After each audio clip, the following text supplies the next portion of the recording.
Buenos días, ¿cómo están? Qué gusto saludarles en este jueves 7 de diciembre del año 2017. Vamos a la entrevista, hablemos claro del día. El tema del que vamos a profundizar esta mañana, por supuesto, es la extradición. Bueno, en general, tres casos en particular: el mozote, Monseñor Romero, y sacerdotes jesuitas. Este último, desde el punto de vista de lo que ustedes saben ha acontecido, es la extradición de el coronel Inocente Montano hacia el Reino de España, solicitado por un tribunal del país ibérico, acusado del crimen del asesinato de los sacerdotes jesuitas. El contexto en el que se da esta extradición, por supuesto, tiene varios elementos que son sujetos de análisis y que se desprenden de la declaratoria de inconstitucionalidad de la ley de amnistía, recuerdan ustedes. Bueno, se generó toda una polémica que vamos a tratar de aclararla hoy. Tiene que ver con que presuntamente en su primera intervención ante los tribunales españoles, ante la Audiencia Nacional, el coronel Inocente Montano, más bien dicho, señaló como responsable de tomar las decisiones previas al asesinato de los sacerdotes jesuitas de el que en ese momento era el comandante general de las Fuerzas Armadas, el expresidente Alfredo Félix Cristiani Burca.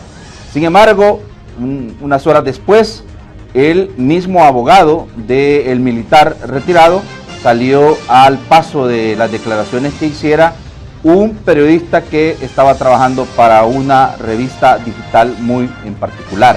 Y desde ahí es que se hace y se desprende de lo que este periodista estaba levantando a través de las redes sociales, es que se desprendió todo lo que se manejó aquí en El Salvador, que al final, pues los medios de comunicación terminaron corrigiendo la plana porque siempre no era así. Pero bueno, vamos a ver de qué estamos hablando, o frente a qué estamos y cómo esta realidad se puede cambiar, porque ayer anduvieron por los tribunales de justicia representantes legales de los señalados, en este caso, los militares señalados, y pues dando sus argumentos en referencia a el pedido que ha hecho el tribunal para informarles de esta querella que ha hecho uno de los hermanos de los sacerdotes que fueron asesinados, y la posibilidad de que, existiendo un fallo absolutorio en el pasado, este caso pueda ser reabierto. Por favor, acompáñenme, vamos a ilustrarnos un poco con las personas que están dentro del procedimiento. Claro está, debo decirles, por cuestión de ética, es solo una parte. Hemos insistido en llamar a que pues participen también en este foro la contraparte, pero hasta el momento no hemos tenido respuesta positiva de parte de la Universidad Centroamericana José Simeón Cañas. Hemos hecho varios llamados también para que venga a este programa el director del Instituto de Derechos Humanos de la AUCA, José María Tojeira, y tampoco. He de aclarar que en el pasado el rector de la AUCA, el padre Andrés Oliva, sí ha participado en este programa para poder abordar temas de realidad nacional, y hasta hoy no hemos podido ponernos de acuerdo para que venga a hablar o exprese sus argumentos en relación a lo que ellos han dicho. No es públicamente, que no es una venganza, sino que lo que están buscando es que se conozca la verdad y que se procese a quienes fueron los autores intelectuales del asesinato de los sacerdotes. Acompáñeme, usted me conoce, yo soy Josué Nathan Vázquez, en jueves 7 de diciembre del año 2017, completamente en vivo desde los estudios de TVO Canal 23 en la capital salvadoreña. Arrancamos. Desde los estudios de Televisión Oriental en San Salvador, esto es Hablemos Claro. Comenzamos.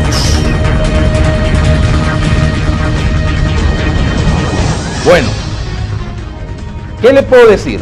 Quédese con nosotros, somos la mejor opción, una opción sencilla. Aquí no hablamos bonito ni rebuscadito, aquí hablamos clarito y peladito, ¿verdad? Como entiende el pueblo salvadoreño. Y bueno, somos el único medio, la única entrevista por la mañana que abrimos el teléfono.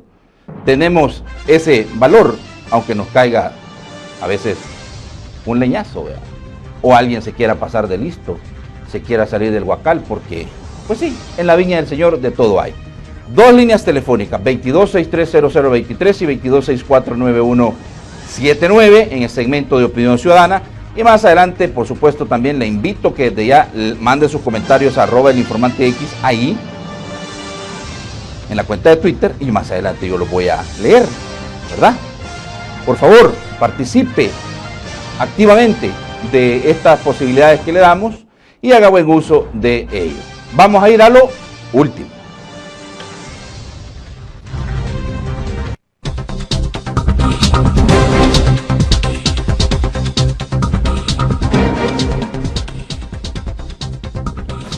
Bueno, una imagen aérea, dron de el Rancho Navarra. Estas imágenes han sido proporcionadas por Jovial, ¿verdad?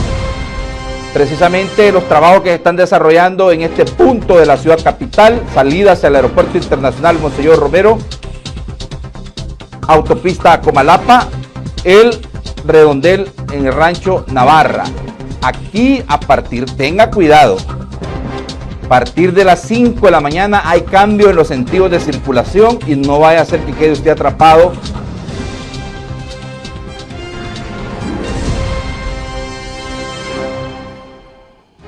Sí. Fíjense ustedes cuáles son las disposiciones. Se suspende el paso directo entre la calle Vistahermosa y la calle Rodríguez Port en ambas direcciones. Se tendrán retornos en aproximadamente 400 metros a los extremos del proyecto. En sentido de San Salvador a Comalapa se tendrán 2 carriles habilitados en las rampas construidas. En sentido de Comalapa a San Salvador se tendrán habilitados 3 carriles. Este es el comunicado que ha hecho público desde ayer el FOVIAL, el Fondo de Conservación Vial. ¿Por qué? Porque ya el túnel que va a pasar ahí en Rancho Navarra ya está avanzado en un porcentaje bastante amplio. Esa es parte del túnel. Entonces ya va a ser imposible poder circular con normalidad ahí y esto es parte de. Así es que vayámonos acostumbrando porque en Navidad, fin de año, pues ahí va a ser, como dicen, un verdadero caos, un tapón. Sobre todo porque recordemos esta calle lleva hacia el Aeropuerto Internacional. ¿Y por dónde va a pasar usted para ir ahí? No hay, a menos que quiere irse volando, ¿verdad? Pero como no podemos todavía, entonces hay que pasar por ahí. Hay que pasar con los vehículos por ahí.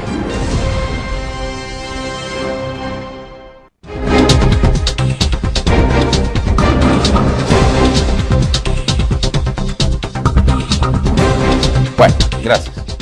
Eso era lo que quería presentarles, señor. Conmigo aquí en los estudios me da muchísimo gusto saludar al general Humberto Corado, ex ministro de la Defensa Nacional. Un gusto, general, que esté acompañándonos esta mañana y que haya hecho el tiempo para poder despertarse temprano, ¿va? Pero imagino usted se levanta siempre todos los días temprano, general. Claro, claro. Muy buenos días a José, al licenciado y a los televidentes. Es para mí un gusto estar nuevamente en este canal. Bueno, y sí, por supuesto, el licenciado Lisandro Quintanilla, abogado defensor de los militares. Bienvenido. Gracias, José. Buenos días. Un saludo a toda tu teleaudiencia y te agradezco la invitación y la oportunidad que nos das de hablar sobre este tema. Muy bien. Bueno, empecemos por el principio. Ayer estuvieron por los tribunales, Sí. licenciado. Ustedes estaban cumpliendo con un petitorio, un llamado, más bien dicho, del tribunal que ventila el caso y han ido a exponer los argumentos que desde el punto de vista de la jurisprudencia no es posible allanar el camino para reabrir el proceso en contra de los que están siendo señalados por el asesinato de los sacerdotes jesuitas, como han pedido los representantes de la Universidad Centroamericana José Simeón Cañas, el padre Andreu Oliva y el padre José María Tojeira, quienes fueron acompañados por otros abogados. Entiendo entre ellos a Arnao Baulenas, abogado del Instituto de los Derechos Humanos del IDUCA, a hacer el pedido oficial. A ver, conozcamos un poquito de la situación que ustedes vivieron el día de ayer en los tribunales. Bueno, sí, creo que para entender lo que nosotros llegamos a hacer ayer al Juzgado Tercero de Paz de San Salvador, pudiéramos hacer una especie de contextualización de esta temática, Josué, si me lo permites, en unos breves minutos, para que también la población entienda qué es lo que está sucediendo en este momento. El caso Jesuitas, ¿verdad? Este es el 5º episodio que llevamos ya en esta novela. Dentro de su 2.º episodio estaba que en el año 2000, específicamente el mes de marzo, el padre José María Tojeira, cuando en aquel entonces fungía como rector de la UCA, presenta una denuncia en contra de 7 personas.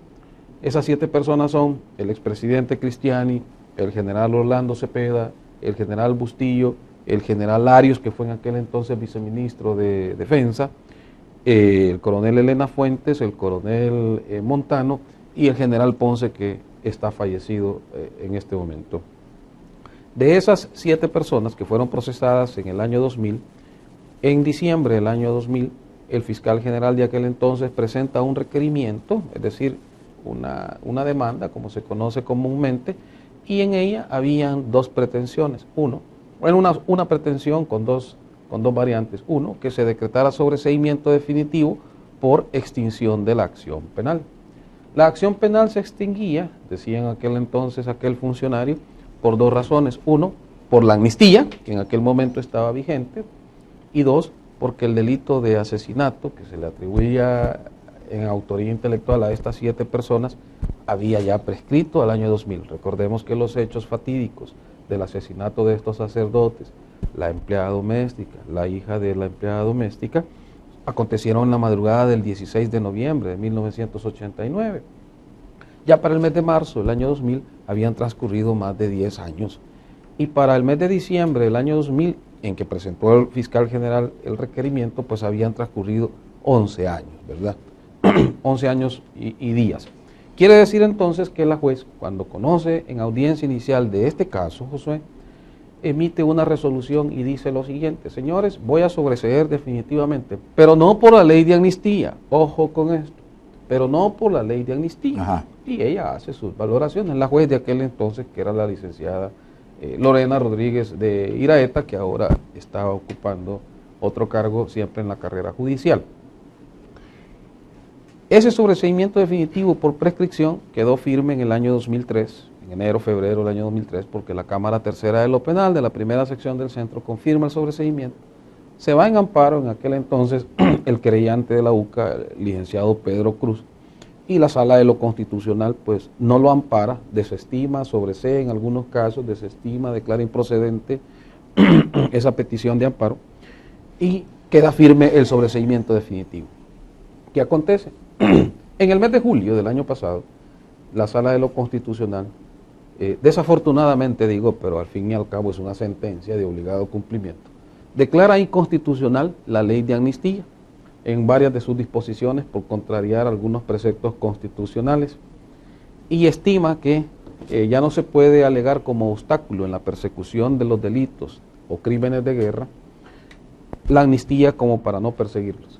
Sobre esa base, Josué, es que el abogado Arnau Baulenas Bardía, que representa no a la UCA, sino que a un hermano del padre Ignacio Yacuría Viascochea, presenta la solicitud el 27 de noviembre de este año, y en esa solicitud, todo el mundo le llama solicitud de reapertura. En el fondo pretende la reapertura del caso, pero él hace 3 peticiones en esta solicitud. 1, que se revoque el sobreseimiento definitivo que en el año 2000 se dictó a favor de todas estas personas por prescripción de la acción penal. Que se revoque porque según ellos, a la luz de la sentencia de inconstitucionalidad, se ha determinado que esos casos, esos asesinatos de los sacerdotes son constitutivos de un delito de lesa humanidad y que por lo tanto son de carácter imprescriptible y se pueden juzgar en cualquier tiempo. Y además, ahí lo corrijo, sí, le corrijo un poquito la intervención tuya. Gracias. Más bien,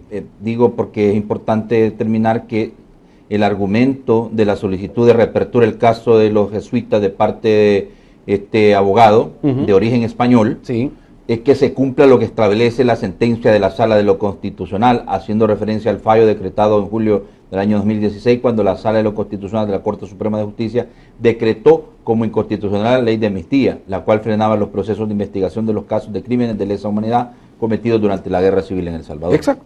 Y segundo, lógicamente se desprende de esta primera petición que está íntimamente ligado a lo que tú dices, expresamente dicho por ellos en la solicitud, que le ordene a la Fiscalía plantear un nuevo requerimiento, en este caso de instrucción y quizás hasta con la detención provisional solicitada. Y tercero, como consecuencia de estas 2 cuestiones, solicita que el juez convoque a una audiencia inicial y a discutir el fondo del asunto como en cualquier otro caso de cualquier naturaleza. Ante esas tres peticiones, el juez tercero de paz, por garantizar el derecho de audiencia y de defensa de cada uno de los procesados, ¿verdad?, ha hecho muy bien en emitir una resolución en la cual dijo, bueno, previo a resolver la petición del abogado Bardilla, vamos a escuchar la defensa, de la contraparte, incluyendo a la Fiscalía General de la República. Entonces el día de ayer, ya para contestar en concreto tu pregunta, fuimos en base a esa resolución que el juez nos da y nos dio un periodo de 5 días para contestar, para expresarnos en relación a esas peticiones, y el día de ayer por escrito llegamos al juez y le expusimos todos nuestros argumentos por los cuales creemos que no se debe revocar o dejar sin efecto el sobreseimiento definitivo y desestimar las otras 2 peticiones que el abogado Bardilla ha hecho en este caso. ¿Por qué razones? Bueno, está en el escrito y si quieres te las puedo comenzar a detallar. Varias, sí, son varias y muy polémicas. La primera es que es cosa juzgada, ¿verdad? La primera es cosa juzgada y afecta el principio de seguridad jurídica. La segunda es que no son delitos de lesa humanidad. En eso ha habido una apreciación equivocada ya al analizar el caso concreto.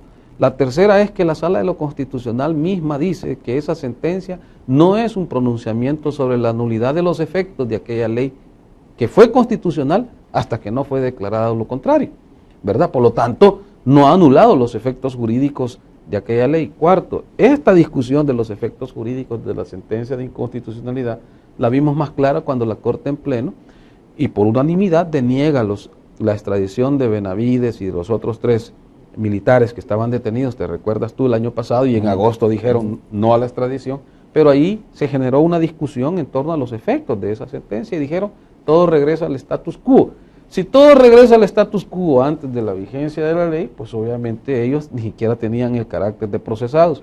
Por lo tanto, creo que ha cometido un error de cálculo el abogado Bardilla porque, primero, como te repito, esos sobreseimientos nunca fueron por la ley de amnistía.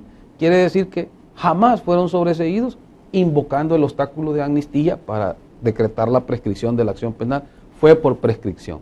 Pero igual, como este es un tema de la prescripción, está íntimamente ligado a la naturaleza de lesa humanidad que tienen estos delitos, según ellos, entonces aquí se armó la discusión. Todos esos argumentos han sido planteados en nuestro escrito y nosotros hemos dicho, no son delitos de lesa humanidad y en consecuencia, no se les puede aplicar al juzgamiento de estos hechos y a estas personas la falta de prescripción de la acción penal. Y fíjate, un argumento todavía más ¿cómo te quisiera decir? Innovador, pero sólido. Aun cuando aceptáramos, cosa que no estamos aceptando, pero solo para efectos de hacer un análisis jurídico y ponerlo en práctica, aun cuando aceptáramos que fueran delitos de lesa humanidad, no se puede, por el artículo 15 y 21 de la Constitución, que te dicen, ninguna persona puede ser juzgada si el hecho por el cual está siendo juzgado no ha sido previsto anteriormente, previamente a ese hecho. Eso se llama principio de legalidad. Está contenido en el Código Penal, está en la Convención Americana sobre Derechos Humanos, está en el Pacto Internacional de Derechos Civiles y Políticos, está en la Convención de los Derechos y de la Convención Universal de los Derechos del Hombre. O sea, está en todas las expresiones que dieron origen al derecho internacional, al derecho internacional de los derechos humanos. O sea, no podemos soslayar el principio de legalidad. El único caso en donde se rompió el principio de legalidad fue en los casos de Nuremberg, pero hombre, ahí los aliados se impusieron al vencido, ¿verdad? Sí. Y fue una cosa totalmente distinta, pero... El tribunal de Nuremberg. Cuando juzgaron los crímenes de guerra cometidos por los nazis. Pero, aparte de toda esa situación, nuestro principio de legalidad, que data desde la Constitución todas las constituciones lo han tenido, 1950, la 1962, la Constitución de 1983, no digamos, o sea, no puede ningún tratado, ¿verdad?, aplicarse retroactivamente violentando el artículo 15 de la Constitución, que es anterior a 1989. Y el artículo 21 de nuestra Constitución te dice claramente, señores, ninguna ley de carácter penal podrá ser aplicada retroactivamente, es decir, llevarla hasta 1989, si esa retroactividad no favorece al delincuente. Así lo dice la Constitución, lamentablemente, ¿va? Nosotros decimos si no favorece al procesado, al imputado, pero la Constitución dice si no favorece al delincuente. Entonces, teniendo claras estas prohibiciones en relación al principio de legalidad, nos hacemos una pregunta. Si se supone que este abogado que ha sido traído ad hoc, o sea, para ver precisamente estos casos, ¿verdad? Como quien dice, vamos a traer al experto para que venga El Salvador a enseñarnos a todos cómo interpretar nuestra Constitución.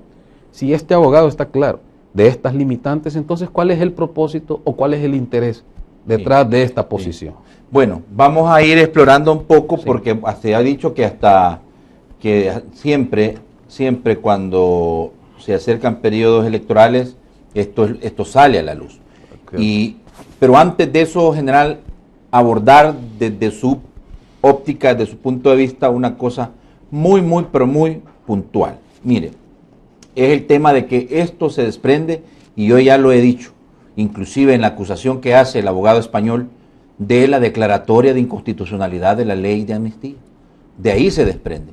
No hay por dónde perderse, y esto es lo que ha permitido también que otros casos se reabran. Estoy hablando del caso del Mozote, también hay una petición para que se reabra el caso de Monseñor Romero. Sí, mire, en primer lugar, en lo particular, casi siempre cuando me refiero a estos casos relacionados con el conflicto, hago énfasis precisamente en el hecho de que todo esto sucedió en medio de un conflicto armado interno que ya tenía 9 años de duración, en medio de la mayor ofensiva que lanzó el FMLN contra el Estado salvadoreño.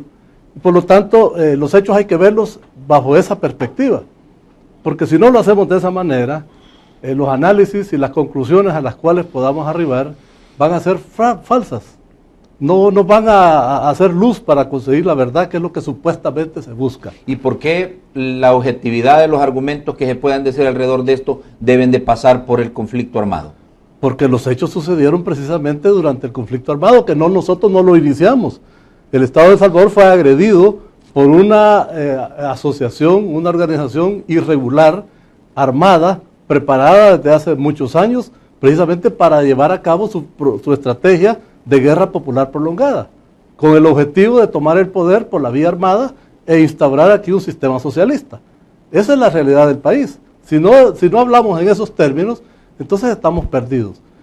Bueno, con relación a la ley de amnistía, hay mucho que hablar sobre esta derogatoria.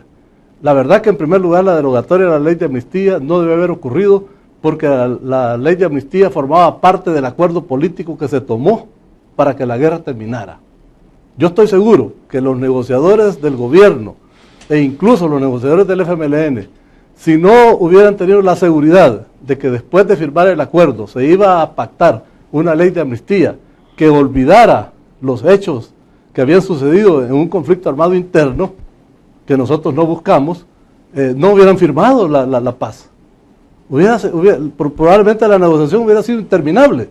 Entonces la garantía, es decir, la llave maestra del acuerdo de paz era precisamente la ley de amnistía. Y ahora, venir a derogarla solo por intereses de un sector interesado con sus razones, yo respeto mucho a las personas que hacen este tipo de intentos, pues, según ellos, por hacer justicia, aunque para mí lo que buscan es venganza, pero se salen del marco jurídico, porque estoy seguro de que la derogatoria de la ley de amnistía no es un acto jurídico legítimo. ¿Por qué digo esto? En primer lugar, ya se había dado una sentencia varios años antes en lo contrario. Había existido ya una sala en lo constitucional que declaró constitucional la ley de amnistía, en primer lugar. En segundo lugar, hubo una cantidad de subterfugios a la hora de tomar la decisión de derogarla. Sí, el licenciado Quintanilla puede explicar mejor esa serie de argucias que se hicieron para poder derogarla. Es decir, se buscó, fue una derogatoria por encargo, una derogatoria ad hoc, para ventilar precisamente estos casos que ahora nos tienen a nosotros pues, interesados en ver qué solución se le puede dar. De tal manera para que yo considero que hubo demasiadas irregularidades como para que ahora esto tome un cauce que no es el adecuado, que es irreal y que sale completamente de la dinámica que tuvo el país en el conflicto armado. Bueno, pero veamos una cosa muy puntual, general. Vale, y tiene que ver con el hecho de que usted dice, existieron intereses o presiones foráneas, externas, para que los magistrados decidieran declarar inconstitucional la ley de amnistía. Ese es su análisis. A mí me parece que sí. Es decir, la primera presión es evidente. Viene de la Compañía de Jesús. Y acuérdense que la Compañía de Jesús es una organización fuerte, poderosa, internacional, que tiene muchas, digamos, capacidades para poder influenciar en un país como el nuestro, que en cierta medida, pues, es vulnerable a este tipo de presiones. Porque nosotros somos un país bastante dependiente, nos pueden presionar por la parte económica, por la parte política, etcétera. Entonces, a mí no me cabe ninguna duda que esto tiene presiones internacionales y también tiene presiones internas ideológicas. Porque yo estoy seguro que ahí, de los magistrados que firmaron esta derogatoria, hay varias personas ahí simpatizantes de la izquierda, pero de una manera militante. De tal forma pues que no pueden alegar imparcialidad. Dentro de los que conforman la Sala de lo Constitucional. A mí me parece que sí. No voy a señalar nombres aquí, pero ustedes lo pueden deducir fácilmente. Sí. Ahora, desde el punto de vista de lo que significa para el avance que debería de tener el país, es decir, se logra un acuerdo porque no hay ningún ganador, se presiona por un acuerdo internacional. Internacionalmente ya no hay cabida para un conflicto como tal y se presiona porque se llegue a una salida negociada del conflicto. Por eso digo, es decir, aquí nadie se imaginaba que casi 30 años después todos los militares que formaron parte de una de las partes, valga la redundancia, que estuvo activa en el conflicto armado, ahora pues están siendo procesados. No así la otra parte, ¿verdad? Entonces, porque vaya,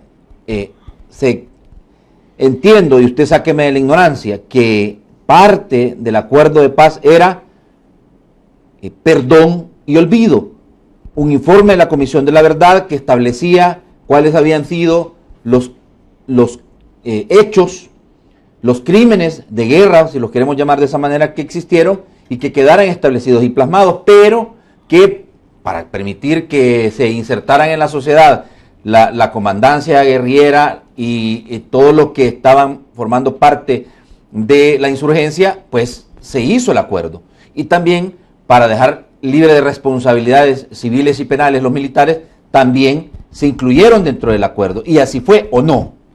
Exactamente, es decir, el acuerdo contenía esa posibilidad de que en el futuro ninguna de las partes contendientes fuéramos señalados, aunque en alguna medida pues se ventilaran esos casos, pero no jurídicamente, no para encarcelar a nadie, ni para imputarlo de hechos que fueron cometidos durante el conflicto armado, porque nosotros como Fuerza Armada cumplimos con nuestra misión constitucional de defender el país.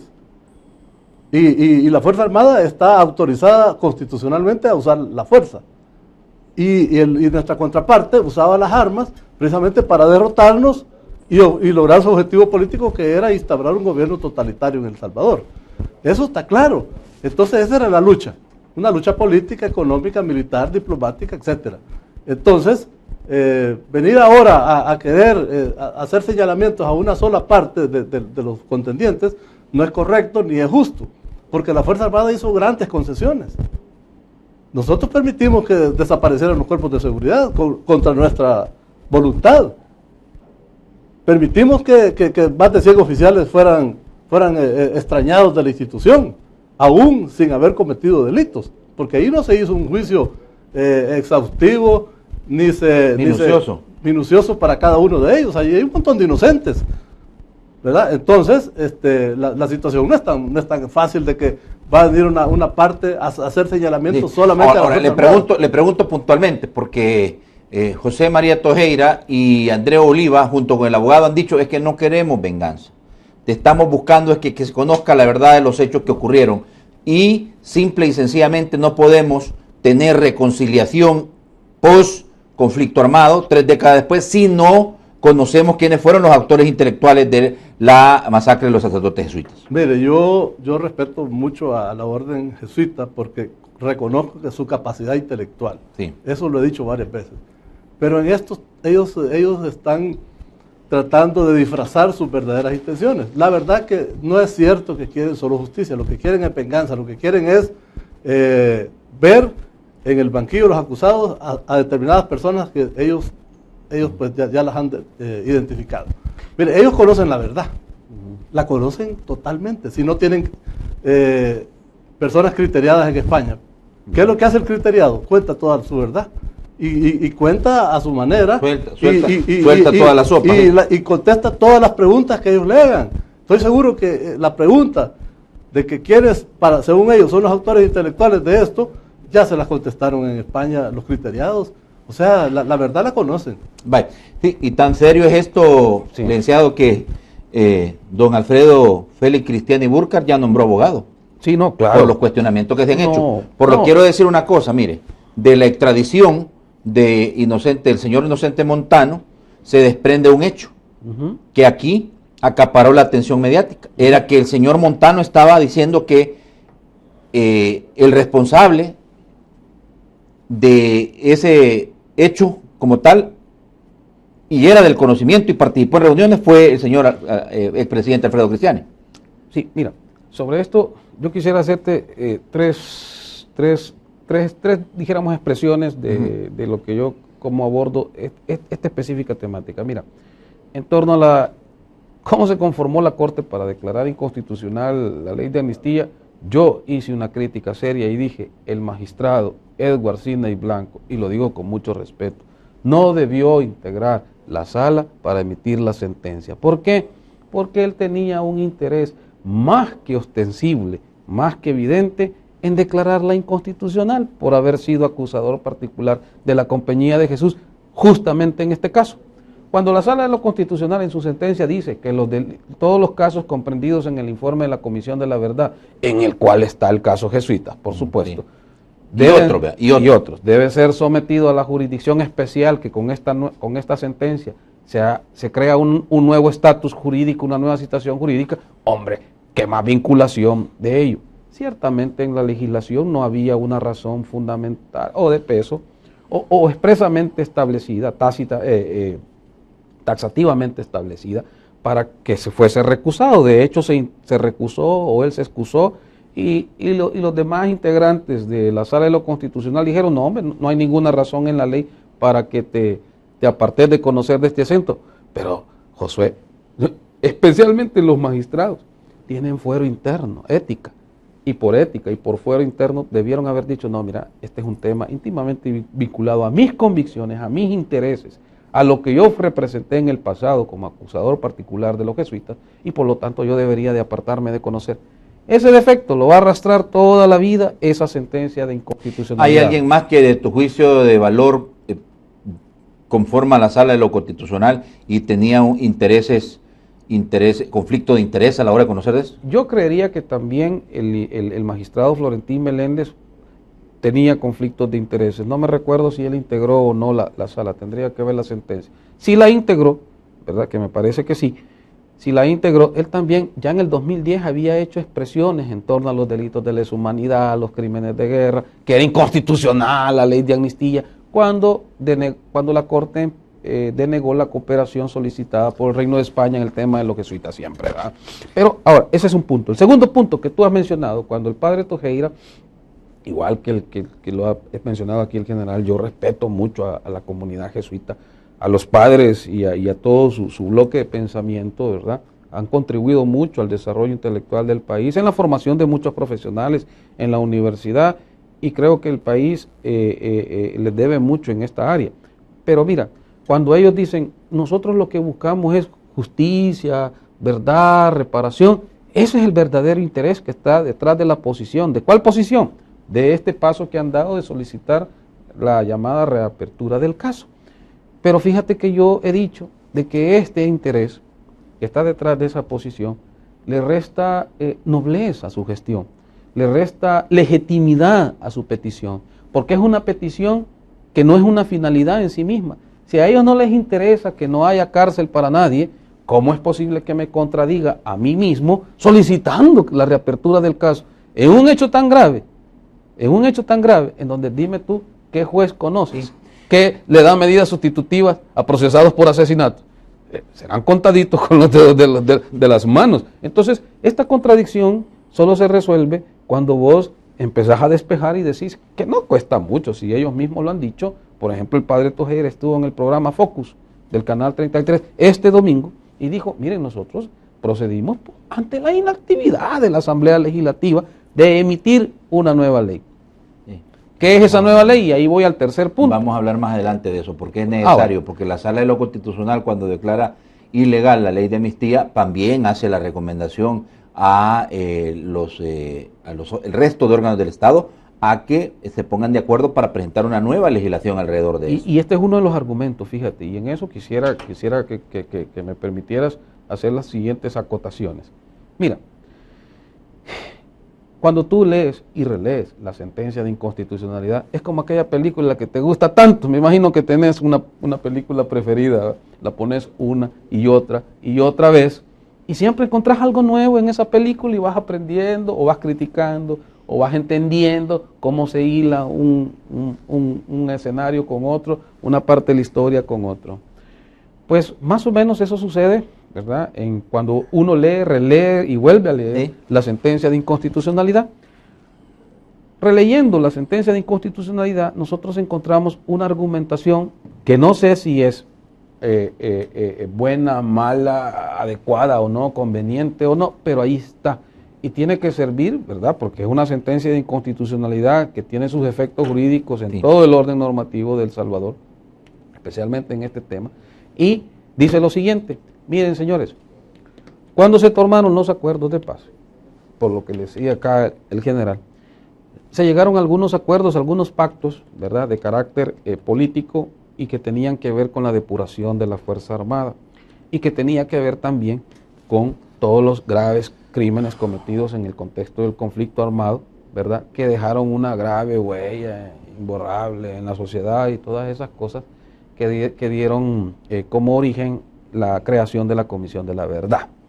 Bueno, pero se descuida, dicen, que si bien es cierto la amnistía es un instrumento del cual han echado mano históricamente, esto viene desde los romanos, imagínate tú, pasando por España, con la época de Franco, cuando el franquismo acaba, y en 1977, si mi memoria no me falla, se emite una también ley de amnistía para todos aquellos militares vinculados a hechos del franquismo.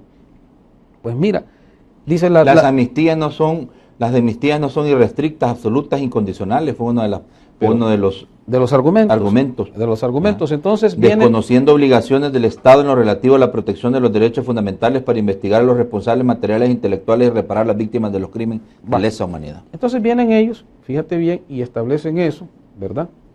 Y dicen en la sentencia que esta amnistía, que no es mala, sino que como estaba diseñada en esta ley, sí estaba diseñada de una manera contraria a la Constitución, dicen ellos.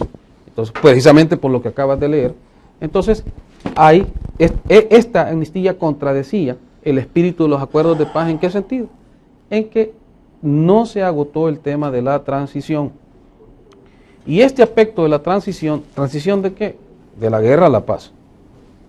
De una actividad insurgente y contrainsurgente, de una actividad lesiva a los bienes jurídicos del país y de una actividad de defensa de los bienes jurídicos del país, de una actividad de agresión y de una actividad de defensa de la institución de armada que legalmente estaba constituida y enfrentaba a tipos que estaban en la clandestinidad. Había que hacer una transición de lo malo a lo bueno, de la guerra a la paz, ¿verdad?, del conflicto a la pacificación. Y esa transición tenía que ver por abordar toda la temática acontecida en los crímenes cometidos por ambos bandos, porque en eso tuvo cuidado la sala, por ambos bandos, ¿verdad? Y establecer que esos crímenes tuvieron que haber sido sometidos a una legislación especial. Porque eso es lo que acontece en la era moderna y conforme a los convenios que son citados allí por la sala. Pero, ¿cuáles son las experiencias, Josué, que hemos visto en el mundo acerca de esto? La única experiencia exitosa, fue la de Sudáfrica, con Nelson Mandela. Con Nelson Mandela. Pero, hombre, Nelson Mandela era un tipo, uno en 500 millones, creo yo, ¿no? Era tan noble y tan grande esta persona, como estadista, que cuando gana las elecciones y pierde a su rival, creo que la historia no me puede mentir, lo convierte en su vicepresidente, ¿verdad? Como que Sánchez Serén hubiese convertido en vicepresidente aquí a Norman Quijano. Eran tipos de otro mundo, pensaban de una manera diferente, tenían una visión de sus estados y de su población. Cosa que no es imposible en El Salvador. Lo que pasa es que, lo que digo, Lisandro, es el tema de pensar más en el país, en lo que se merecen los salvadoreños, en el espíritu del por qué la pacificación a través de un acuerdo de paz tan importante y que para muchos ha sido ejemplo en el mundo. Claro, por supuesto. Entonces en esa realidad de Sudáfrica se hace una especie de transición, ¿verdad? Del apartheid, ¿te recuerdas? Y todos los horrendos crímenes y toda la persecución en contra de la comunidad negra de Sudáfrica por los blancos, ¿no? Y que fue una política de Estado, ¿verdad? Entonces, erradican todo eso y a pesar de que estuvo, creo que 30, 40 años de su vida en prisión, 27 años, perdona a todos aquellos que lo acongojaron de esta manera y lo hicieron pasar por ese enorme suplicio, y provoca esta transición. Y hay, claro, habían una especie de, ¿cómo le llaman? Talk show. De espectáculos en la televisión. Yo sé que no es eso lo que queremos, pero por lo menos la Sala de lo Constitucional, para bien o para mal, en esa sentencia, sentó los parámetros y criterios para que esta legislación sea aprobada. La gran pregunta que nosotros nos debemos hacer, que se responde con lo dicho por el padre Tojeira, ¿por qué no esperar a que esta legislación se promulgue? Porque tú te recuerdas que creo que hace como 3 meses la Sala de lo Constitucional instaló una audiencia de seguimiento y cumplimiento de por qué no se ha aprobado esa legislación para la restauración, para la transición, para la reparación de las víctimas. Y, Josué, si ese es el interés de los jesuitas, de la UCA, de este abogado que ha sido contratado para estos efectos, si ese es el interés, creo yo que delante de la población se los digo, señores, se han equivocado de camino. A quien hay que presionar es a la Asamblea Legislativa, pero no al órgano judicial para que el órgano judicial presione al otro órgano del Estado, porque eso es invadir las esferas de competencia de ambos órganos. Yo, es más, exhortaría al abogado Bardilla y a la comunidad de la UCA a que desistan de esa petición y retomen sus verdaderos intereses en una posición diferente, presionando a la Asamblea Legislativa. Y te diré por qué. Porque eso, únicamente esa legislación, es la que puede contribuir a la pacificación. Caso Mozote, caso Calabozo, caso jesuitas, caso... Bueno, vamos a... te me fuiste un poco, como dicen, me saliste allá por Chalatenango, ¿va? Porque te pregunté de don Félix Cristiani y no me lo respondiste, pero te voy a insistir con esa pregunta al regresar de la pausa, porque solamente quiero que el general, antes de hacer el primer corte, las consideraciones de la sala: la extensión de la amnistía es contraria al derecho de protección de los derechos fundamentales porque impide el cumplimiento de las obligaciones estatales de prevención, investigación, enjuiciamiento, sanción y reparación de las graves violaciones a dichos derechos. Sí, pero esos son conceptos válidos y muy valiosos, pero son para tiempo de paz. La verdad es que nosotros, todo esto se hizo en medio de un cruento conflicto que todos conocemos, que costó más de 80,000 muertos y grandes sacrificios al pueblo salvadoreño, al cual nosotros no quisiéramos regresar, porque realmente lo que ocurrió fue terrible, comenzando por los secuestros a empresarios y su posterior asesinato. Es decir, tenemos hechos lamentables que sucedieron en nuestra sociedad. Entonces aquí nadie tiene el valor moral de poder señalar a otro sector. Es cierto todo eso, pero eso hay que ubicarnos en qué momento sucedió y por qué sucedió. Para poder poner en contexto. Para poder ponerlo en contexto y ser justos en las apreciaciones que hacemos.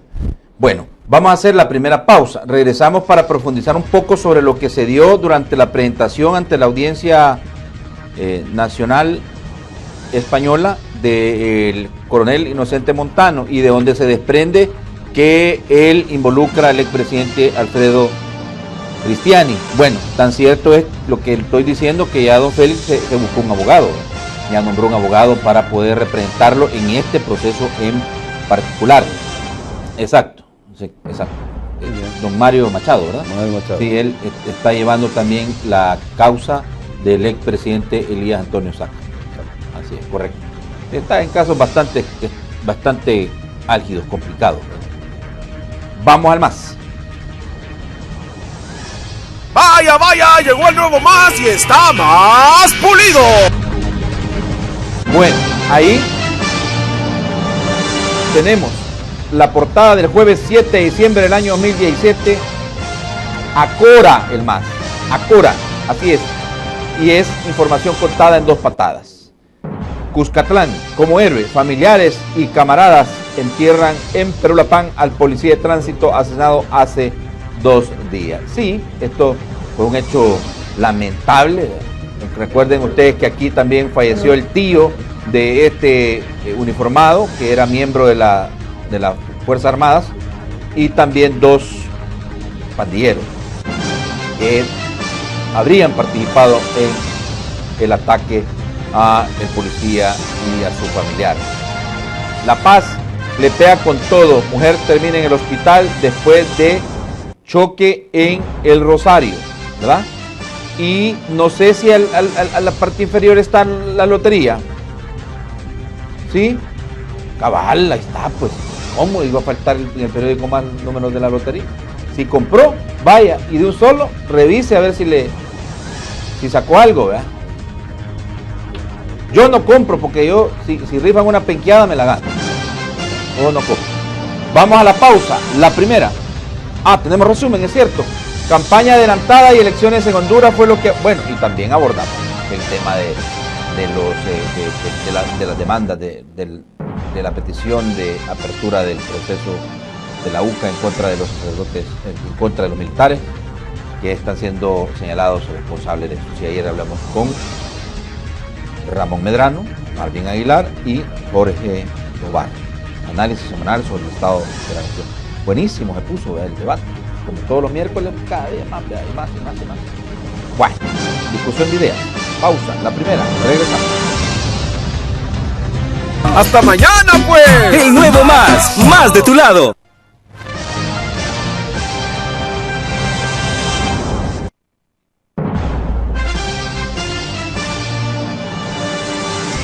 Vaya, vaya, llegó el nuevo más y está más pulido. Ahí va Juan Calles, bien arreglado, desde temprano, más de tu lado. Más de tu lado te trae la divierta. Más de tu lado con la cosa que es cierta. Más de tu lado para hacer las tareas.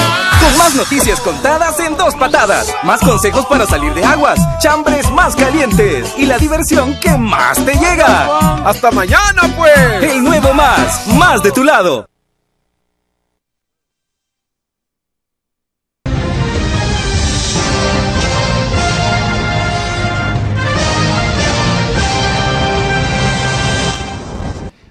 Bueno, estamos de regreso. 1993 es una fecha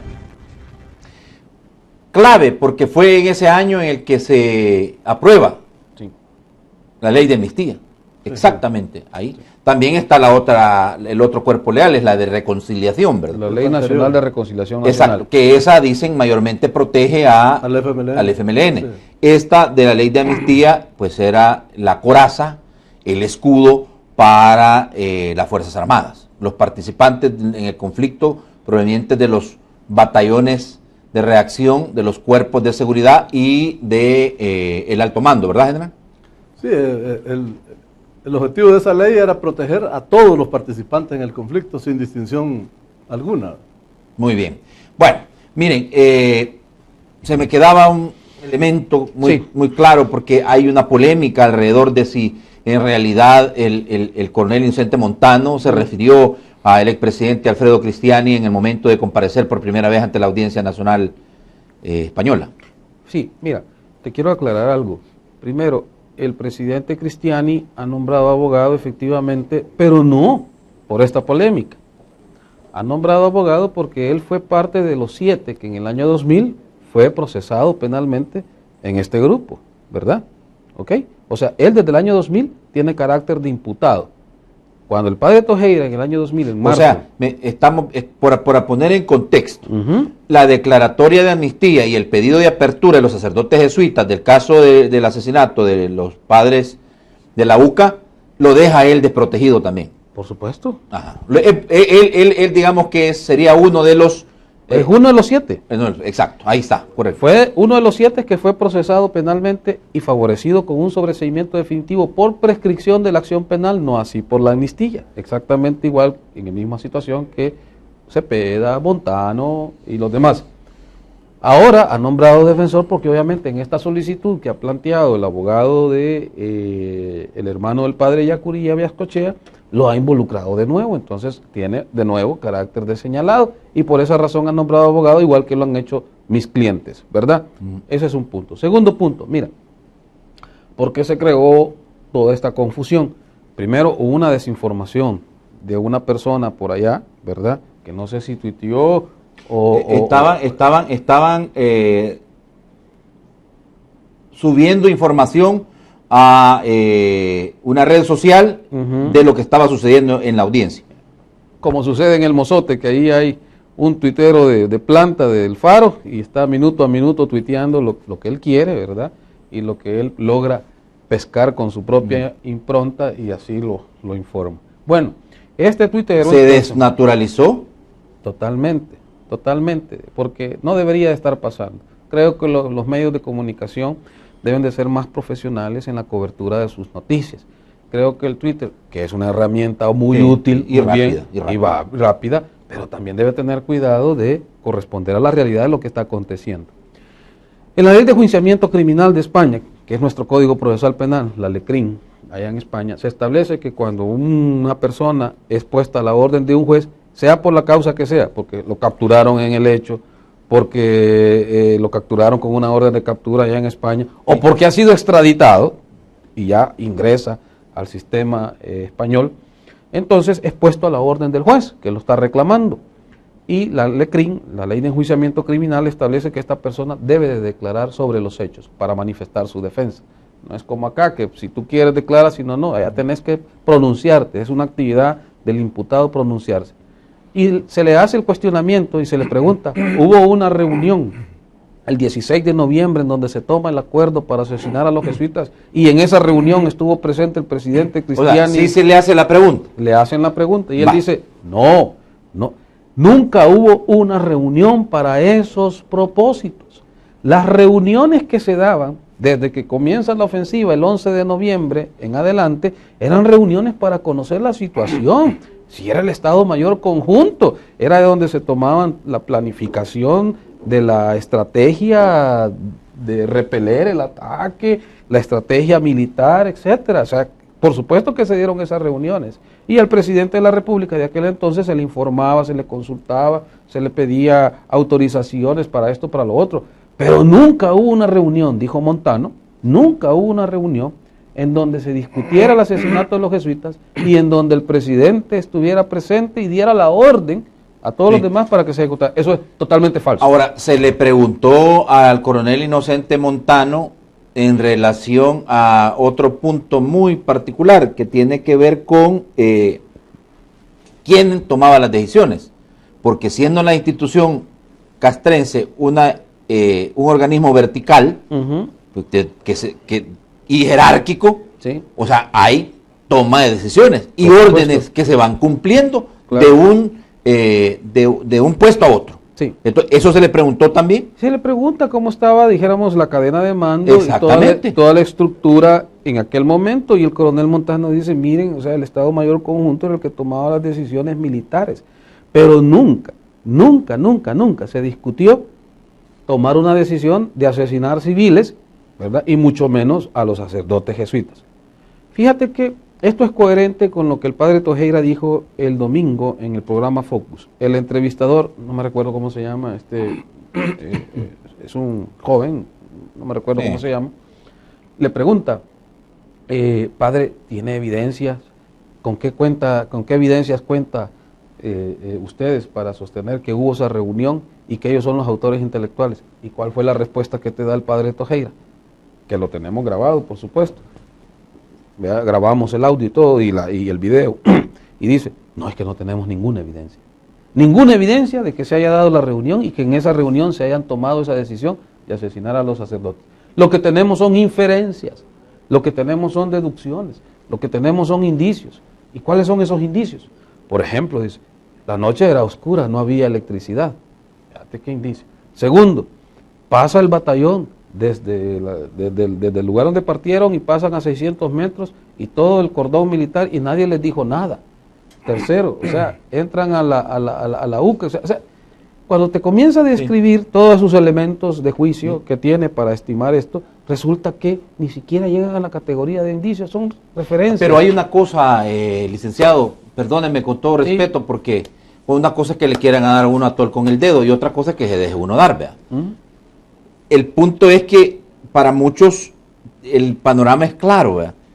Hay un comandante general de las Fuerzas Armadas, hay un ministro de la Defensa, hay un jefe del Estado Mayor Conjunto y hacia abajo se desprenden el resto de puestos.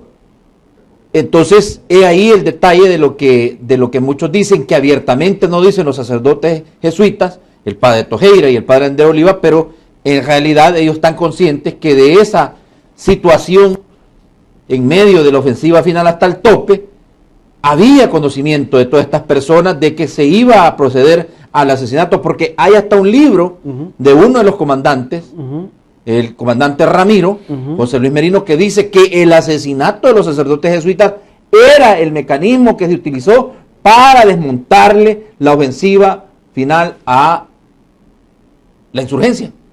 Mira, se ha escrito y se ha dicho muchas cosas al respecto, pero jurídicamente, Josué, jurídicamente no es sostenible cualquier cosa de lo que se haya escrito.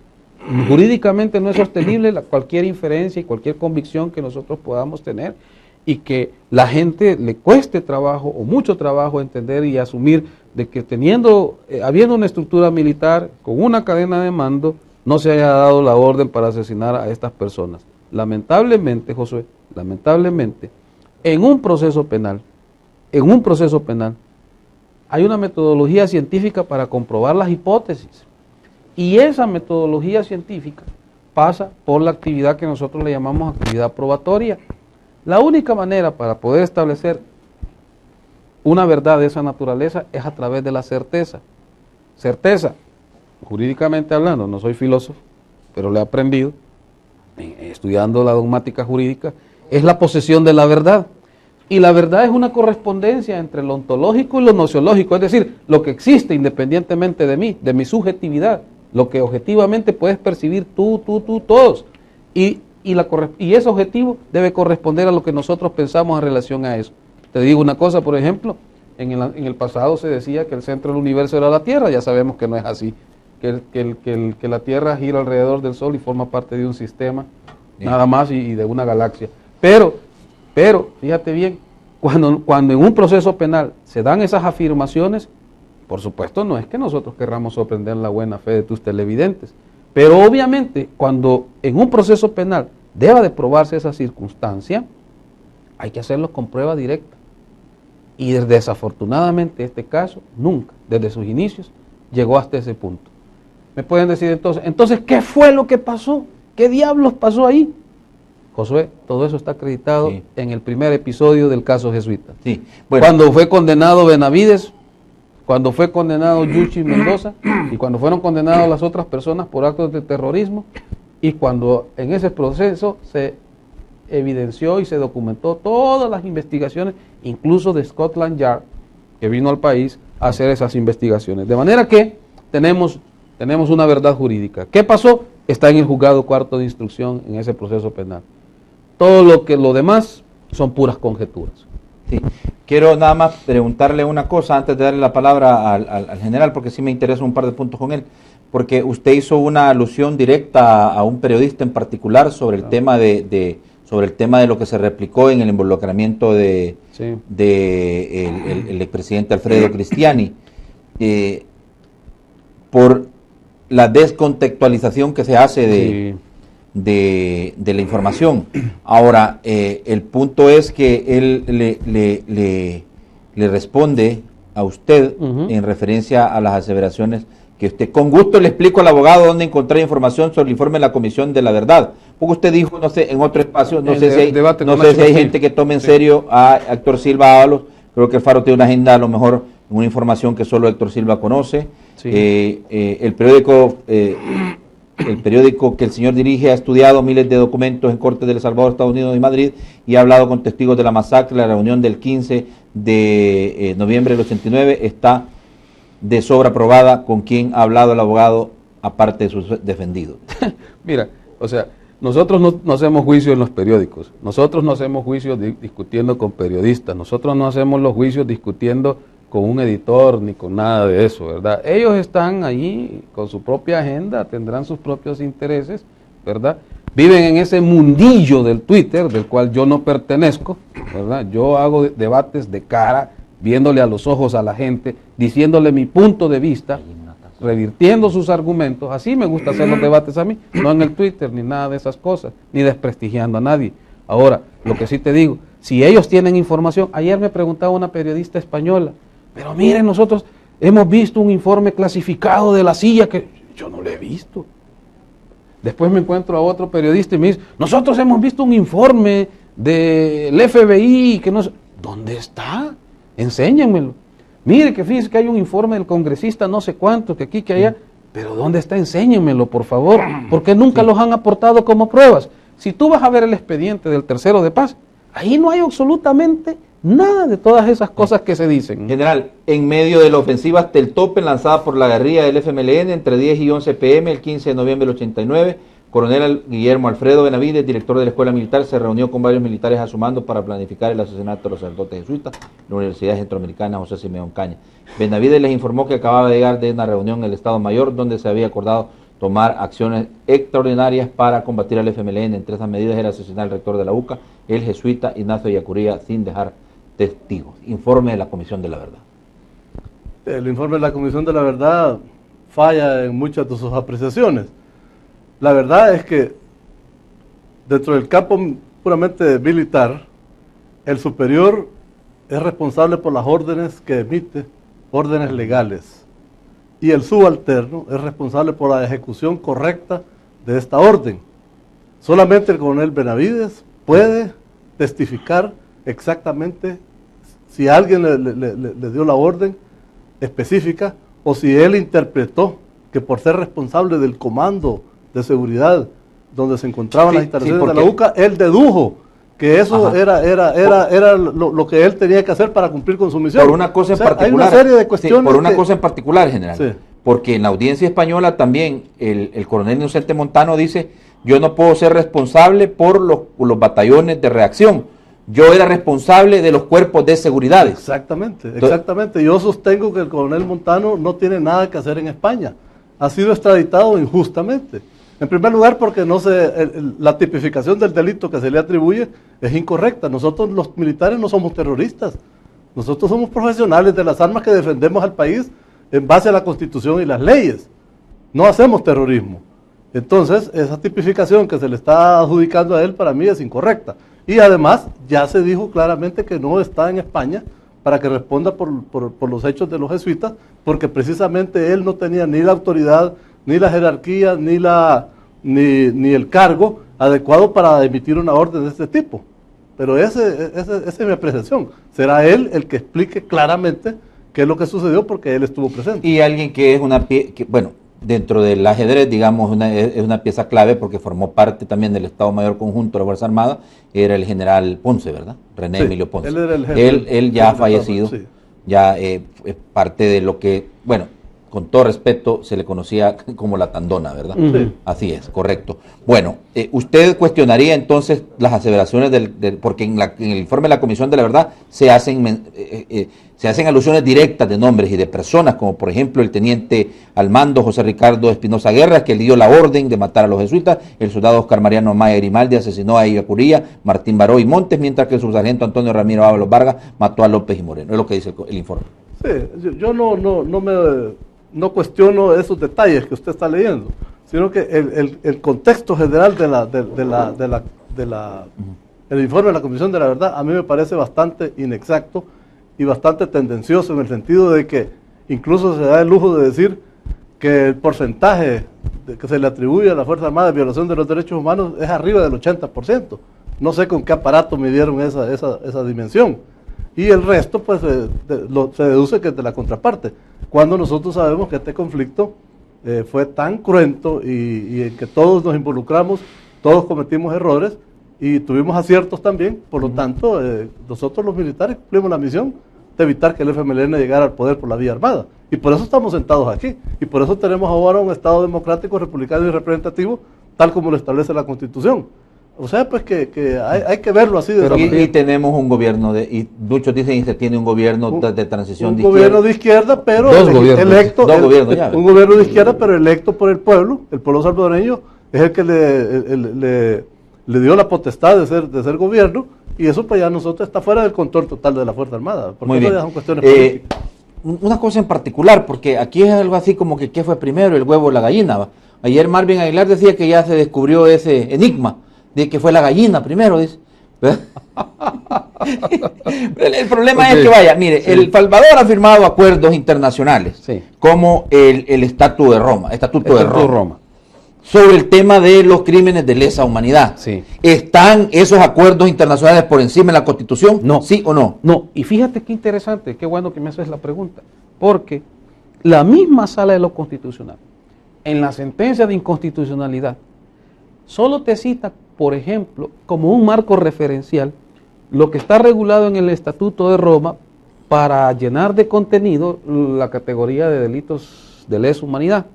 Pero al final, la misma sala te dice en la página, no me recuerdo la página, pero en el último párrafo te dice, pero ojo, esta cita y esta referencia solo es para efectos con carácter ilustrativo, porque el Estatuto de Roma solo es aplicable a partir de su vigencia, que es el año 2015, ¿verdad? ¿Te acuerdas que cuando el presidente de la Asamblea era Sigfrido Reyes, que andaba sumamente preocupado por eso? No sé si él debe algún pecado en relación a crímenes de guerra, supongo que no, pero andaba preocupado de que se tenía que aprobar ese estatuto y que no podía aplicarse retroactivamente.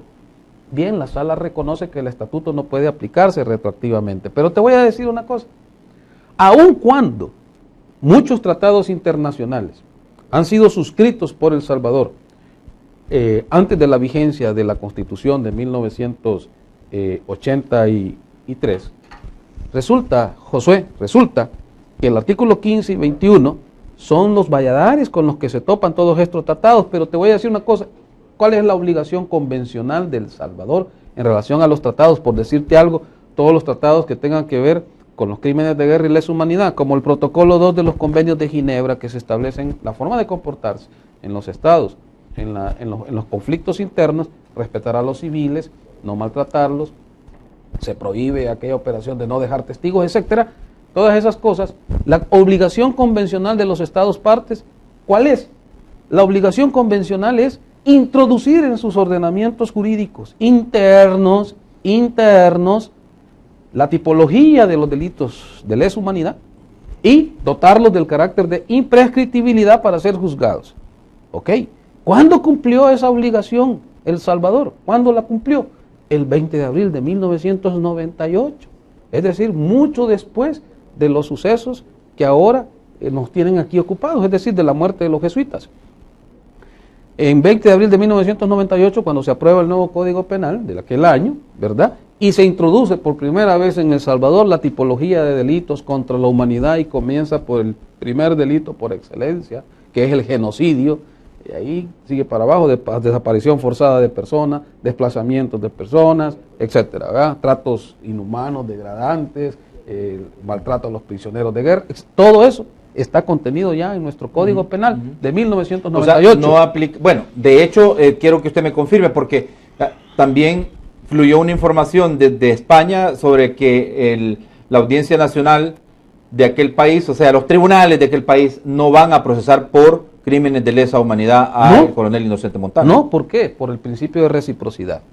El Estado cedente, que en este caso fue Estados Unidos, es decir, que concede la extradición, entrega al coronel Montano para ser juzgado en el Reino de España, pero por delitos que son homologados entre ambas legislaciones penales. Es decir, la legislación penal de Estados Unidos reconoce un tipo penal en específico por el cual puede extraditar a España. Y ojo, porque las extradiciones, como obedecen al derecho internacional público y a los tratados de extradición, ni el Estado cedente, es decir, que extradita a una persona, ni el Estado que recibe al extraditado, ¿verdad?, que es el que ha solicitado la extradición, el Estado solicitante, no pueden contrariar estos convenios y estos tratados, porque hay una reciprocidad de ley sustantiva, es decir, en el Código Penal, si una conducta no es de lesa humanidad en el otro país, aunque la tenga, no puede haber extradición. Entonces, Es Estados decir, Unidos... como Estados Unidos lo detiene por violación a las leyes migratorias, no, ahí está la... No. Lo detiene por esa causa, ¿verdad? Lo pudo haber detenido por cualquier tema. España reclama a Montano ser extraditado por los asesinatos, pero Estados Unidos le dice, lo voy a extraditar, pero no por eso que usted me está pidiendo, porque nosotros en nuestro código no tenemos esos delitos, ¿ok? Ajá. ¿Ya? ¿Y el país peticionante debe de respetar eso? Sí, lo que sí tenemos, le dice Estados Unidos, son actos de terrorismo, eso sí, ahí se lo mando. Pero si está diciendo el general que no pueden ser considerados los militares terroristas. Sí, pero esa es una discusión que hay que hacer dentro del proceso allá. De hecho, el abogado Antonio Alberca está haciendo no solamente esa discusión, sino que está enfrentando el caso directamente. O sea que, un general, de entrada, ¿creería usted que ha nacido muerto ese proceso? No sé, me gustaría que fuera así, para que él regresara al país. Digo, por la tipificación, en el sentido de que un militar que fue parte activa del pasado conflicto armado es considerado en España o es procesado en España por actos de terrorismo. Si la justicia española es tan correcta como ellos dicen, porque ellos han expresado muchas veces de que aquí en El Salvador no se hace justicia porque nuestro sistema no funciona, y el de ellos funciona correctamente, para mí lo que procede es que lo devuelvan al país. Porque si no está señalado por los cargos que los jesuitas están precisamente luchando, entonces, muy bien. Además de lo que le dije, de que él, estoy seguro yo que no participó en la toma de decisiones de ese caso. Muy bien, voy a la pausa. Quiero vamos a regresar a hablar, a las llamadas telefónicas, segmento Opinión Ciudadana y leer comentarios en redes sociales, pero también he dejado dos cositas para el final. Tiene que ver con la interpretación que hacen ustedes, porque hay un cuestionamiento sobre el gobierno salvadoreño y la pasividad en el sentido de decirle a los Estados Unidos, este ciudadano salvadoreño debe ser enviado a El Salvador, no puede ser enviado a España. Pero hay quienes consideran no se hizo nada de parte de la Cancillería salvadoreña para tratar de impedir que él fuera llevado hacia España. Entonces quiero una opinión de ambos en respecto a ese tema. ¿Hacemos la segunda pausa? Vamos, señor productor, a la pausa.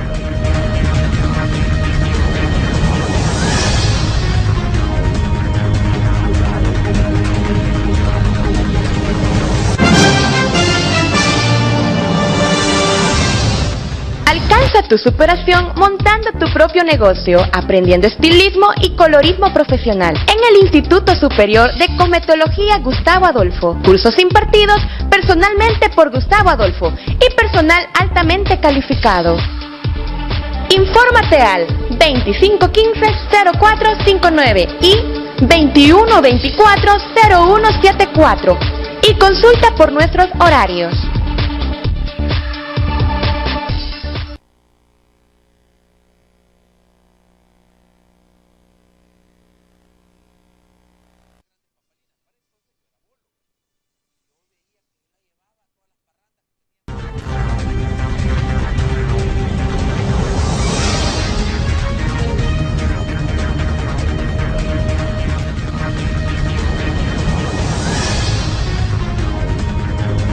Bueno, miren, quiero ponerles un tweet.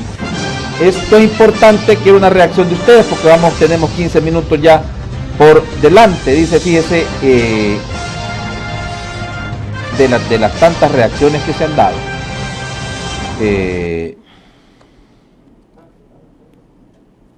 Ahí está. Permítanme, este es. El expresidente Mauricio Funes dice: hasta ahora no he visto reacciones de Arena, ni de abogados y menos organizaciones que piden la creación de una CICIE sobre participación de cristianos en la reunión previa al asesinato de los jesuitas, según lo declaró Montano en España. ¿Jugarán el papel de encubridores? Bueno, este es otro tuitero que no hay que tomar en cuenta, ¿verdad? Este tipo mejor debería de quedarse tranquilo, callado, esperando cómo se va a definir su suerte, ¿verdad? Yo creo de que este señor Funes, no sé en qué mundo vive, en qué planeta y bajo qué estado vive, pero obviamente está totalmente desinformado. Montano nunca ha declarado nada al respecto, como él lo está diciendo, ¿verdad? Y en relación a que si los abogados o alguien se va a pronunciar por una CICIE, la CICIE no está para investigar esta clase de crímenes, está para, si acaso se implementara en El Salvador, creo que es la impunidad, pero en relación a crímenes de otra naturaleza. Pero en la administración del fiscal Douglas Meléndez se ha creado una unidad especial, eso sí. Contra la impunidad. Una unidad especial contra la impunidad para esta clase de hechos, pero no necesariamente por crímenes de guerra, ¿verdad? Vaya, ahora quiero que escuchemos la discusión que tuvimos ayer con los analistas, en referencia a estos temas en particular. Sí, muy bien. La Sala de lo Constitucional dijo que era inconstitucional precisamente la ley de amnistía, que eso es lo que había de alguna manera tapado todo esto. Y entonces esto destapó otra vez el problema de la guerra, el pasado, esto hay que discutirlo. Y no tiene en este debate de nuevo. No, hombre, por favor, tengamos los huevos de enfrentar nuestro problema, de discutirlo. ¿Quién mató? ¿Por qué lo mató? Y que no vuelva. ¿Por qué un palabrero me puede matar a mí? ¿Por qué un palabrero tiene el valor de pasar por encima de la policía? Porque sabe que no le van a hacer nada, porque si se rodea de sicarios y manda a matar a todo aquel que protesta, no le van a hacer nada. Ese es el punto. Tenemos un cuarto de siglo perdiendo miserablemente el tiempo en vez de avanzar hacia el futuro. Ese es mi punto. Ese es mi punto. ¿Por qué seguimos con escuadrones de la muerte? Porque ni siquiera hemos cerrado la puerta de los escuadrones de la muerte. ¿Por qué seguimos con la miseria y la pobreza? Porque ni siquiera hemos cerrado las causas de la guerra. General. Sí, yo insisto en el punto original de esta entrevista, en el sentido de que no olvidemos que cuando se firmó la paz, todo El Salvador lo celebró. Sí. Todos estábamos contentos que el conflicto de 12 años había finalizado. Sí. Pero sí, todo lo que se pactó ahí fue un acuerdo político entre el FMLN y el gobierno de El Salvador en representación del Estado de El Salvador y sus consecuencias. Por lo tanto, venir ahora a reaperturar estos casos, como dijo el señor Tobar, realmente no tiene sentido, no abona la estabilidad que el país necesita en medio de tanta inseguridad que vivimos. Buenos días, su comentario y de dónde me llama. Yo hablo de El Salvador, Natán. Adelante, amigo. Mira, Natán, aquí en este país todo está al revés. Estamos viendo, están haciendo un show, un circo con hechos del pasado. Si las palomitas de la paz del frente tampoco no son los niños cantores de Viena, son grandes asesinos. Pero fíjate que en Colombia ayer me gustó ver un diputado que se les paró y les dijo: señores, aquí no puede estar en el curul un político que haya asesinado, que haya violado o que haya estuviera metido en narcotráfico. Aquí todo tiene su momento, todo tiene su momento. Al cambio de gobierno van a estar sentados los rojos también, ahí vas a ver. Buenos días, su comentario y de dónde me llama. Sí, buenos días, de Santa Tecla. Adelante. Con mucho respeto para Lisandro y para mi general Curado. Ese cliché, mi general Curado, de que aquí la Fuerza Armada defendió un levantamiento comunista por la patria, ya habla Martín Claramón. Yo tenía 11 años cuando fue la masacre de la Plaza Libertad. Usted conoció a mi padre, hicieron el fraude electoral, masacraron a más de 1000 personas en la Plaza Libertad, pero eso ya pasó, es cierto, eso ya pasó. Ahora, la objetividad es, aquí lo que se quiere es saber la verdad, qué pasó y cómo pasó, para que no vuelva a suceder, para que no quede esto en impunidad, Lisandro. La verdad que hay investigaciones, Lisandro, que no se han presentado aquí, porque nuestro sistema es un sistema que no está preparado para la verdad, y eso usted, Lisandro, y yo lo sabemos. Entonces, hay cosas que se van a dar en otro lugar, desgraciadamente. Yo espero que la verdad se haga justicia y sin buscar el prejuicio de ninguna persona o alguna entidad. Pase buen día. Buenos días, su comentario y de dónde me llama. Bueno, de aquí de Santa Tecla le llamamos. Adelante, amigo. Bueno, gracias. De Santa Tecla. Sí, adelante, adelante. Mi comentario es que aquí hay una pregunta que por qué mataron a los señores Asijas. El problema es que ellos tomaron una gran injerencia en la política salvadoreña y ellos se inmiscuyeron en lo que es el acompañar al FMLN en la guerra y en todos los actos políticos. Entonces, usted sabe que cuando uno se mete en problemas, algo tiene que pagar. Entonces, ellos tienen una gran injerencia política aquí en El Salvador y a nivel del mundo. Y el coronel Montano, a lo mejor lo tienen por una injerencia política y eso es lo que lo tiene allá. Pero ellos, como FMLN, en la guerra no fueron santos. Ellos masacraron también. Ellos cometieron crímenes de lesa humanidad. Ellos asesinaron a familias de policías y de soldados, de guardias nacionales, de PHs, les mataron todas las familias, con todos sus papás, los abuelos, los niños, las mujeres embarazadas, pero de eso nadie dice nada. Bien, más comentarios. Buenos días, ¿de dónde me llama? Y adelante. Buenos días, de Santa Tecla le llamo. Adelante, mi amigo. Quería mencionarle en el caso del general, él mencionaba que ellos eran profesionales de las armas, pero realmente abusaron del poder también en ese momento. En el caso del señor abogado, él menciona de que bueno, como abogado tiene que darle seguimiento y salida a la gente que le paga, pero realmente es una falta de respeto para ambos, que nos estén haciendo pensar que el coronel Benavides fue el que nos dio la orden. Es decir, si había gente de más peso. Y por último, yo fui estudiante de la UCA en mi tiempo y me dio clases en Yacuría, que era un tanque de pensamiento y un filósofo todavía estudiado en Europa. Y nosotros aquí es como lo bíblico, ¿verdad? Que dice la Biblia, llegó a los suyos y los suyos le crucificaron. Bien, buenos días, su comentario, ¿de dónde me llama? Adelante, amigo, adelante. Bueno, sigamos con la otra, porque no podemos perder tiempo. ¿Tenemos otra? Bueno, déjenme nada más entonces leer un par de comentarios aquí en las redes sociales, creo que es importante que lo hagamos. Maceli, ¿hay llamado?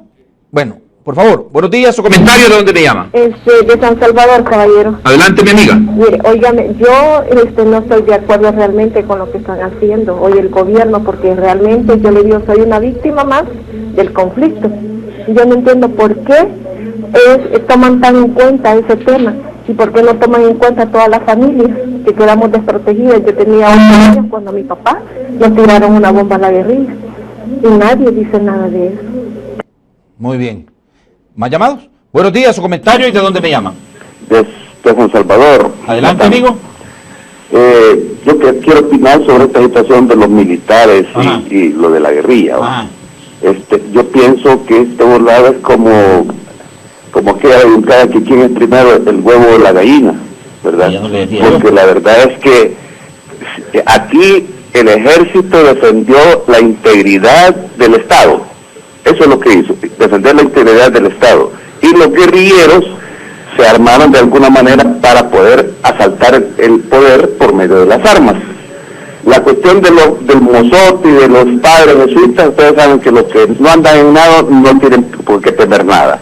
Pero si ellos andaban en algo les iba a pasar, pues. Pero realmente yo les digo, ya esta historia, esta novela debería terminar ya, porque ya demasiado tiempo están dando a esto, que los militares, que no sé qué, y los otros asesinos en el poder.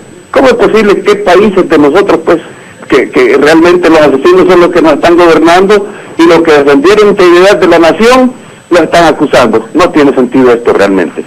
Buenos días, su comentario y de dónde me llama. Adelante, no me escuchen el televisor. Vamos. Buenos días, Josué, acá de la ciudad de Jiquilisco. Adelante.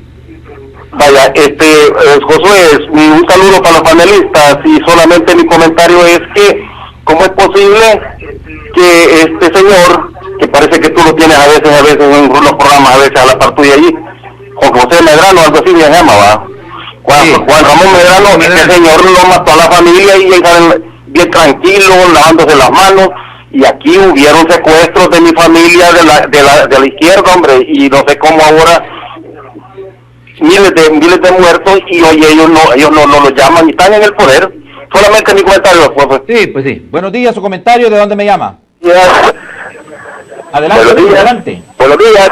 Adelante. Buenos días, desde Apango. Adelante, mi amigo.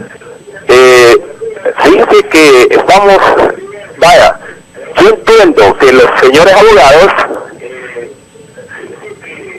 ¿aló? Sí, está al aire, adelante, que ya estoy corriendo con el tiempo. Ellos tienen su dialéctica y pueden deformar lo que se dio con su explicación. Ahora bien, realmente ellos quieren establecer que los señores soldados tomaron iniciativa para ir a matar a los jesuitas, y realmente esto no tenía que haber actuado así, sino que si no recibieran una orden superior. Muy bien, gracias. Una más, la última. Buenos días, su comentario, ¿de dónde me llama? Adelante. ¿Desde dónde? Adelante, rapidito, amigo. Sí, hombre, nomás decirle un saludo primero para los panelistas, y decirle también de que ya es tiempo de cerrar las heridas, hombre. Si siguen escapando de un lado y de otro, van a seguir saliendo, van a seguir sacando que este mató a uno, que este mató al otro. Es de cerrar este capítulo y pensar en el futuro, pues lo que pasó, hubieron aciertos, hubieron errores por ambos bandos, pero lo importante es cerrarlo. ¿Para qué? Porque si usted no cierra una herida, esa herida siempre va a seguir suturando. Hay que cerrar esa herida para poder ver a un futuro mejor en nuestro país. Muy bien, gracias. Ya no están sonando las líneas, pero no voy a recibir más llamados. Fíjese, Maceli, yo creería que en las reuniones que se dieron durante la ofensiva final no era solo para tomar café con pan y definir estrategia. Igual derecho tienen los familiares de los asesinados por el frente de conocer la verdad. Eli, ni el Chato Vargas de Arena ha salido en defensa del coronel Montano. Bien dicen que mal paga el diablo a quien bien le sirve. Eli, el general, ¿a dónde están los amigos de la Fuerza Armada? Algunos de los nuevos diputados de Arena se han expresado en mal de la antigua FAE y se han desvinculado al gobierno cristiano y los Estados Unidos, que era su aliado y amigos. Kendry Fernando, los militares son malos en tiempos de paz. Veo cómo tratan en el hospital militar a los empleados administrativos como animales sin derechos humanos. Los hacen trabajar sin pagarles horas extras, los exprimen, no les dan aguinaldo. Ernesto Yarvide, una pregunta general: ¿por qué el coronel Benavides no usó personal de su mando, sino personal de el BIRI? General, con usted primero. ¿Esa pregunta específica? Sí, la última. No sabría contestarle porque solamente él, como director de la Escuela Militar, podía seleccionar al personal que él considerara conveniente. Muy bien. Conclusión en referencia a los llamados que hemos recibido y los comentarios en redes. Yo aprecio mucho los comentarios que hacen un llamamiento a la cordura, a que los salvadoreños por fin nos reconciliemos y veamos hacia el futuro, porque de otra manera, divididos con dos visiones diferentes de país, difícilmente vamos a poder convertirnos en un país desarrollado. Muy bien. Licenciado Oscar Mena dice: en la lógica de la postura de Quintanilla es un empleado y no dirá nada en contra de que recibe su paga. Los militares de la era de Montano eran militares muy disciplinados y no hacían nada si no era por orden superior. Bueno, afortunadamente estamos haciendo un análisis jurídico. Me parece de que no es ese el contexto en el que nosotros hemos hecho nuestros análisis, sino que estamos hablando de responsabilidad personal en un proceso penal que se tiene la obligación de probar, ¿verdad?, para emitir una condena y un procesamiento. Pero todos los comentarios, mira, reflejan una cuestión que yo siempre le he dicho, y con eso quiero terminar este programa. Estábamos mejor antes sin la inconstitucionalidad de la ley de amnistía. Y nadie, absolutamente nadie, estaba cuestionando si la ley perjudicó o no. Más bien contribuyó a la pacificación de este país. Ahora, con la inconstitucionalidad, se ha alborotado todo. 30 segundos, la interpretación tuya sobre el trabajo de Cancillería para evitar que fuera extraditado Inocente Montano a España. Totalmente deficiente. Si Montano, sea como sea, es un salvadoreño y debió haber puesto sus buenos oficios para evitar su extradición y en todo caso traerlo para El Salvador, ¿no? Exactamente, yo creo que ahí faltó un poco de solidaridad del gobierno con un salvadoreño en problemas en los Estados Unidos. Muy bien. Gracias al licenciado Lisandro Quintanilla, un gusto saludarlo. Espero tenerlo por acá seguido. No, claro, cuando tú quieras. Mi general, un gusto saludarlo y lo veo muy bien, hasta chapudo lo veo. Mucho gusto saludarlo. Gracias. Bueno, mañana cerramos, ¿con qué? Con el debate femenino exclusivo de la entrevista Hablemos Claro. Ya no me voy a extender más, por favor piense, analice, tome las mejores decisiones que para ellos la entrevista Hablemos Claro. Buenos días para todos.